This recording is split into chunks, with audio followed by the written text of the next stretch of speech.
قرآن مجید کے فضائل اور اس کی تلاوت پر کیا کیا ثواب ملتا ہے، بہت اہم عنوان ہے۔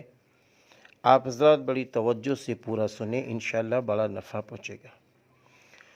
قرآن مجید کی عظمت اور بزرگی اور اس کی فضیلت اور رفعت کے لیے اسی قدر کافی ہے کہ وہ خداوند عالم خالق لوح و قلم کا کلام ہے، تمام عیوب و نقائص سے بری اور پاک ہے۔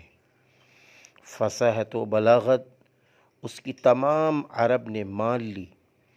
بڑے بڑے فصاحت و بلاغت کے مدعی اس کے مثل دو تین آیتیں بھی صدہ برس کی کوششوں میں نہ لا سکے۔ برسر مجمع اعلان بھی کیا گیا، جوش دلانے والے خطاب سے کہا گیا کہ اگر تم اس کے کلام خدا ہونے میں شک کرتے ہو اور اس کو کلام بشر سمجھتے ہو تو تم اس کی چھوٹی صورت کے مثل کوئی عبارت بنا لاؤ اور تمام اعوان و انصار کو جمع کرو، ہرگز نہ بنا سکو گے۔ قوم جن نے جب اس کلام معجز نظام کو سنا، بے ساختہ کہہ اٹھے، انا سمعنا قرآنا عجبا یہدی الی الرشد فآمنا به ولن نشرک بربنا احدا۔ بے شک ہم نے ایک عجیب قرآن سنا جو نیکی کی طرف ہدایت کرتا ہے، اور ہم اس پر ایمان لائے اور اپنے پروردگار کا کسی کو شریک ہرگز نہ سمجھیں گے۔ خود اللہ جل شانہ اس مقدس کلام کی تعریف فرماتا ہے، پھر ہم لوگوں کی زبان و قلم میں کیا طاقت ہے کہ اس کے اوصاف و فضائل کا ایک شمع بھی بیان کر سکیں۔ اس کی تلاوت اور پڑھانے کا ثواب محتاج بیان نہیں۔ تمام علماء امت متفق ہیں کہ کوئی ذکر تلاوت قرآن مجید سے زیادہ ثواب نہیں رکھتا۔ احادیث میں اس باب میں بیش از بیش ہیں۔ نمونے کے لیے تبرکاً چند حدیثیں نقل کی جاتی ہیں اور بیان کی جاتی ہیں۔ نبی صلی اللہ علیہ وسلم نے فرمایا، حق تعالیٰ فرماتا ہے، جو کوئی قرآن مجید کے پڑھنے میں مشغول ہو اور دعا یا کسی دوسرے ذکر کی اس کو فرصت نہ ملے، میں اس کو دعا مانگنے والوں سے بھی زیادہ دوں گا، اور کلام اللہ کی بزرگی تمام کلاموں پر ایسی ہے جیسے خدا کی بزرگی تمام مخلوق پر۔ سنن دارمی۔ نبی صلی اللہ علیہ وسلم نے فرمایا، قرآن مجید اللہ تعالیٰ کے نزدیک زیادہ محبوب ہے تمام آسمانوں اور زمینوں اور ان چیزوں سے جو اس میں ہیں۔ سنن دارمی۔ نبی کریم صلی اللہ علیہ وسلم نے ارشاد فرمایا، اگر قرآن مجید کسی کھال میں ہو تو وہ کھال آگ میں نہیں جل سکتی۔ دارمی۔ کھال سے مراد قلب مومن ہے، اور اگر اس میں قرآن مجید ہو تو عذاب دوزخ سے محفوظ رہے گا۔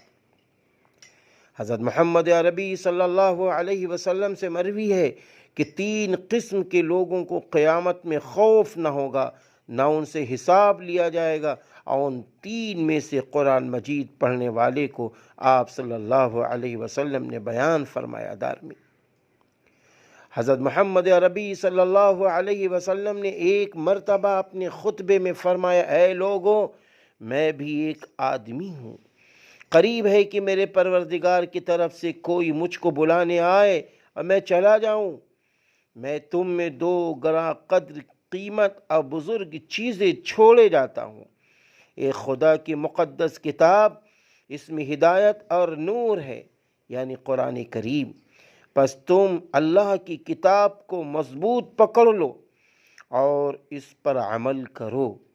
راوی کہتے ہیں کہ پھر آپ صلی اللہ علیہ وسلم نے لوگوں کو اس پر بہت رغبت دلائی۔ دوسرے میرے اہل بیت ہیں، تم کو خدا کا خوف یاد دلاتا ہوں اپنے اہل بیت کی رعایت حقوق میں۔ حضرت محمد عربی صلی اللہ علیہ وسلم نے فرمایا کہ ایک کلام اللہ کو چھوڑ کر جا رہا ہوں اور دوسری اپنی حدیث نبوی صلی اللہ علیہ وسلم کو چھوڑ کر جا رہا ہوں۔ قرآن مجید کی تلاوت کے وقت ملائکہ اور رحمت کا نزول ہوتا ہے۔ صحیح بخاری میں اسید بن حضیر رضی اللہ عنہ سے مروی ہے کہ ایک رات کو وہ سورہ بقرہ پڑھ رہے تھے، ان کا گھوڑا قریب ہی بندھا ہوا تھا، وہ بھڑکنے لگا، وہ چپ ہو گئے، گھوڑے کو بھی سکون ہو گیا۔ پھر انہوں نے پڑھنا شروع کیا، پھر اس کی وہی حالت ہوئی، پھر انہوں نے پڑھنا شروع کیا، پھر اس کی وہی حالت ہوئی کہ وہ بھڑکنے لگا۔ تب انہوں نے تلاوت موقوف کر دی، اس خیال سے کہ ان کے صاحبزادے یحییٰ قریب ہی تھے، کہیں گھوڑا زیادہ بھڑکے اور وہ کچل نہ جائے۔ صبح کو یہ واقعہ حضرت محمد عربی صلی اللہ علیہ وسلم کے سامنے عرض کیا۔ آپ صلی اللہ علیہ وسلم نے فرمایا، اے ابن حذیر پڑھے جاؤ، اے ابن حذیر پڑھے جاؤ۔ تب انہوں نے اپنا وہ خوف عذر میں پیش کیا اور کہا، بعد تلاوت ختم کرنے کے میں نے سر اٹھا کر دیکھا تو ایک ٹکڑا ابر کا تھا جس میں چراغ روشن تھے، یہاں تک کہ وہ میری نظر سے غائب ہو گیا۔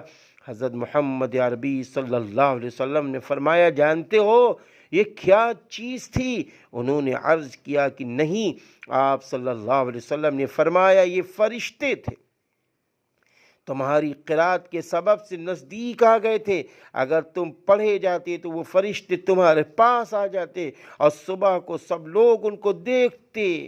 ماشاءاللہ۔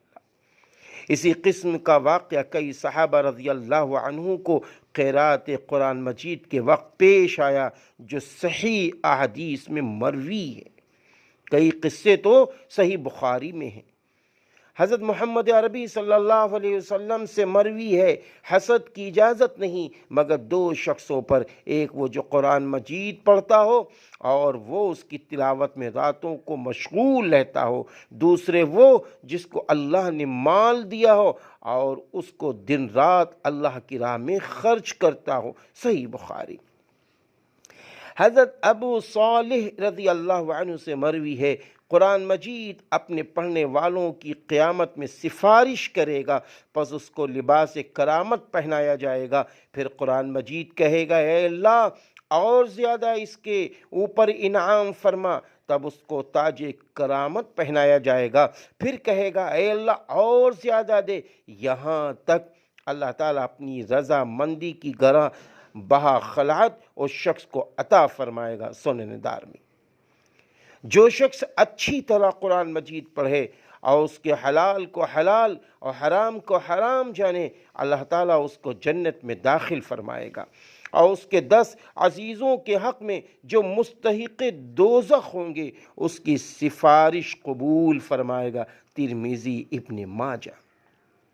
نبی صلی اللہ علیہ وسلم نے فرمایا، قرآن مجید پڑھنے سے ہر حرف کے عوض میں 10 نیکیاں ملتی ہیں۔ میں نہیں کہتا کہ الف لام میم ایک حرف ہے، بلکہ الف ایک حرف ہے، لام ایک حرف ہے، میم ایک حرف ہے۔ سنن دارمی۔ مقصود یہ ہے کہ صرف الف لام میم کہنے سے 30 نیکیاں ملتی ہیں۔ اللہ اکبر۔ نبی صلی اللہ علیہ وسلم نے فرمایا، تم سب میں بہتر وہ شخص ہے جو قرآن مجید کو پڑھا اور پڑھایا۔